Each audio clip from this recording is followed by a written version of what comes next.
Hoy os traemos una historia de conflictos religiosos donde convergen musulmanes y cristianos. Un conflicto que nos acompaña hasta el día de hoy. Hoy en Memorias de Pez os contaremos las cruzadas. Así que preparaos porque vamos a viajar a la Europa de la plena Edad Media para explicar esta mega movida bélica que los cristianos armaron para recuperar Jerusalén. Para ello vamos a responder a las siguientes preguntas a lo largo del vídeo.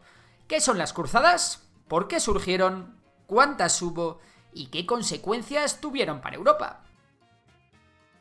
El concepto de cruzada lo define el World History Encyclopedia, o lo que es lo mismo, la enciclopedia de la historia del mundo, como una serie de campañas militares organizadas por los papas y las potencias occidentales para retomar Jerusalén y la Tierra Santa del control musulmán y después defender esas conquistas. Dicho de otra manera, eran guerras religiosas impulsadas por la Iglesia Católica que surgieron en plena Edad Media para recuperar santos lugares. Pero vamos a ponernos primero en contexto. En el año 1000, Constantinopla era la ciudad más próspera y poderosa del mundo conocido. Estaba en un lugar clave para el comercio, tenía un gobierno fuerte dirigido por el emperador del Imperio Bizantino y un ejército bien preparado. Bajo el emperador Basilio II, los enemigos de este imperio se mantuvieron alejados, pero tras la muerte de Basilio, monarcas menos competentes ocuparon el trono, coincidiendo con la aparición de una nueva amenaza, los turcos selyúcidas, que eran tribus nómadas que se habían convertido al Islam y que iban conquistando territorios hacia Occidente. Estos turcos y el Imperio Bizantino se enfrentaron en la batalla de Manzikert en el 1071. El resultado fue una derrota para los bizantinos, que les llevó a perder la mayor parte de Asia Menor, especialmente en Anatolia. Por su parte, los selyúcidas llegaron a las puertas de la Gran Constantinopla. Y es que los turcos estaban que lo tiraban. No solo habían conseguido acercarse a la ciudad más importante de la época, también habían logrado importantes capturas en el Mediterráneo oriental. Por no hablar de lo más importante de todo, que es que llegaron a Jerusalén en el año 1070, un año antes de la derrota en Manzikert. Es aquí, en Jerusalén, donde se iba a armar la Marimorena. Y es que la región de Tierra Santa, que eran los territorios donde se habían desarrollado escenas bíblicas como el condado de Edesa, el principado de Antioquía o Trípoli, o en especial Jerusalén, estaba considerada como sagrada por cristianos, judíos y musulmanes. Y como os podéis imaginar, se convirtió en un punto crítico en el que todos se iban a dar de leches. Preocupados por el avance turco, los cristianos pensaban que si no hacían algo, podían estar ante el final de su preciada religión, el cristianismo. Por ello mismo, Alejo I, el emperador de Bizancio, pidió ayuda en el 1095 para combatir a los turcos selyúcidas que habían conquistado parte del Imperio Bizantino y amenazaban con conquistar también Constantinopla. Esta oportunidad fue aprovechada por el Papa Urbano II, que hizo una llamada a todos los cristianos para luchar. No solo contra los turcos en suelo bizantino, sino para liberar Jerusalén y el lugar de nacimiento de Cristo. Para atraer a más personas a unirse a esta nueva iniciativa, el Papa ofreció una oportunidad única, la posibilidad de que los pecados fueran perdonados. Vamos, un auténtico chollo. Además, prometió proteger las propiedades de aquellos que decidieran embarcarse en la travesía hacia el este como cruzados. En resumen, las causas principales que iniciaron las cruzadas fueron: 1. Los líderes del Imperio Bizantino, amenazados por las fuerzas musulmanas, solicitaron asistencia militar a los estados, reinos e imperios europeos. Esta petición generó un llamado a la acción en la cristiandad. 2. Los líderes de la Iglesia Católica usaron las cruzadas como medio para fortalecer su autoridad sobre los reinos cristianos y expandir la esfera de la influencia papal. Y es que es importante recordaros que poco antes de toda esta movida la Iglesia cristiana se dividió en dos. Sí, hablamos del famoso cisma de Oriente, que separó a la Iglesia de Roma de la de Constantinopla. Pues bueno, resulta que las cruzadas se convirtieron en una oportunidad de oro para los católicos, una oportunidad que les permitió fortalecerse ante la Iglesia ortodoxa de Oriente.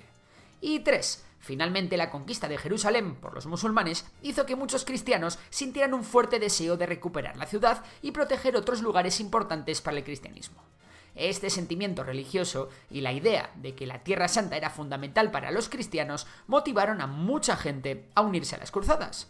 Y así, entre los siglos XI y XIII, se libraron 8 grandes cruzadas, aunque hubo otras de menor importancia.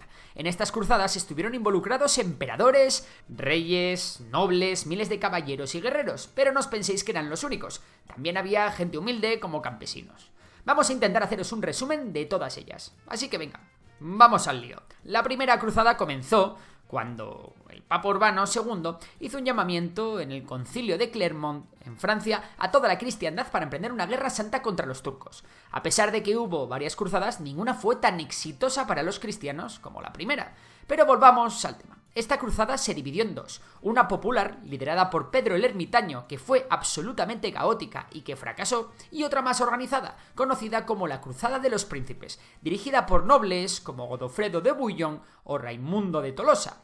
Los cruzados llegaron a recuperar Jerusalén en el 1099, un final feliz para los cristianos que puso fin a esta cruzada. La segunda cruzada, ya de menor importancia, ocurrió entre los años 1147 y 1149. Fue convocada tras la caída del condado cruzado de Edesa ante las fuerzas musulmanas, y en este caso fue liderada por Luis VII de Francia y el emperador Conrado III del Sacro Imperio Romano Germánico.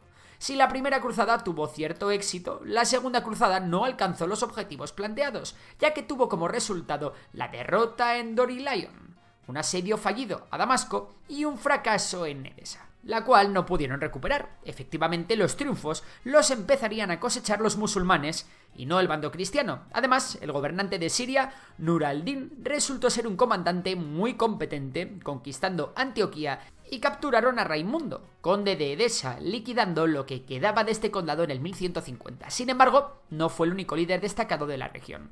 Detrás de él vendría Saladino, un sultán de origen kurdo que gobernó Egipto y Siria y cuyas aspiraciones, aparte de políticas, estratégicas y territoriales, se enfocaron en la expansión y unificación del Islam. En el 1187 llevó a sus tropas a la victoria en la batalla de los Cuernos de Hattin, y su siguiente hito militar fue la conquista de Jerusalén. Desde el papado se convocó la Tercera Cruzada, que se desarrolló entre el 1189 y el 1192. Quizá esta es la cruzada más sonora de todas, o más famosa, como lo queréis llamar, ya que estuvo encabezada por Ricardo Corazón de León, Felipe II de Francia y el emperador Federico I Barbarroja de Alemania, los cuales lucharon contra Saladino. Estos reyes no se lo pusieron nada fácil al líder musulmán, y los conflictos entre ambos bandos se volvieron cada vez más sangrientos y violentos. Los cristianos consiguieron algún éxito parcial, como la toma de la ciudad de Acre en el 1191, que se convirtió en la nueva capital del Reino de Jerusalén, y del Oriente Latino en su conjunto también, aunque no recuperaron la ciudad santa de Jerusalén. Sin embargo, el conocido enfrentamiento y rivalidad entre Ricardo Corazón de León y Saladino finalizó con un acuerdo diplomático entre ambos, donde se estableció la creación de un paso franco a la ciudad de Jerusalén para los peregrinos cristianos. Por otro lado, los cruzados pudieron mantener una gran cantidad de territorios en la costa de Siria y Chipre, aunque ya os podéis imaginar cómo iban a continuar los acontecimientos.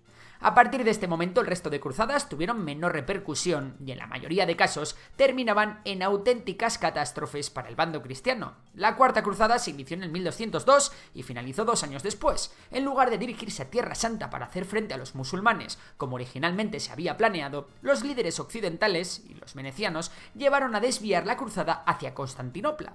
¿El motivo? Poner a Alejo IV como emperador bizantino. Sin embargo, esta ciudad cristiana fue saqueada y conquistada por los cruzados, a los que Alejo IV no les había dado lo prometido por su ayuda. El saqueo y el asedio generó malestar entre los propios cristianos y debilitó significativamente el imperio bizantino. Ahora vamos a destacar la Cruzada de los Niños, ocurrida en el 1212 por su particularidad, ya que fue un movimiento popular y desorganizado de niños europeos que intentaron llegar a Tierra Santa motivados por la fe y la creencia de que su pureza los llevaría al éxito. Este intento, sin embargo, resultó en un terrible fracaso, ya que muchos de los niños fueron esclavizados o se perdieron en el camino debido a la falta de liderazgo y orientación adecuada. La Quinta Cruzada se desarrolló entre los años 1217 y 1221. En esta ocasión, los cristianos se enfocaron en atacar Egipto, para poder debilitar al poder musulmán en esta región.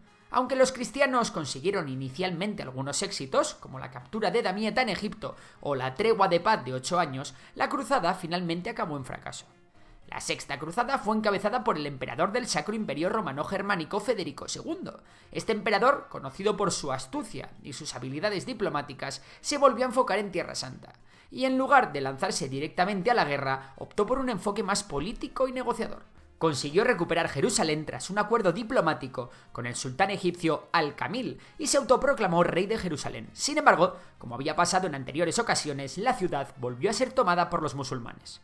La séptima y la octava cruzada estuvieron protagonizadas por el mismo rey, Luis IX de Francia, el cual fracasó en ambas ocasiones. En la primera intentó tomar Egipto, pero fue capturado y liberado tras pagar un rescate. Y en la segunda cambió su foco de interés de Egipto a Túnez, pero igualmente no le salió nada bien y acabó muriendo en territorio africano.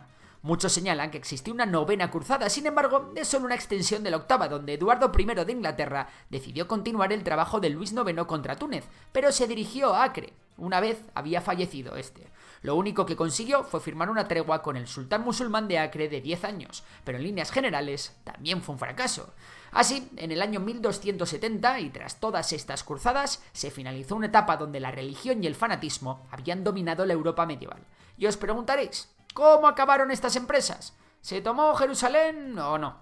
Pues nada de eso, ya que no se consiguió preservar ninguno de los santos lugares. Vamos, que al final todo el lío de las cruzadas fue un fiasco para los cristianos. El último bastión cristiano que se mantenía en pie en Oriente, Acre, fue sitiado y tomado por los otomanos en el 1291.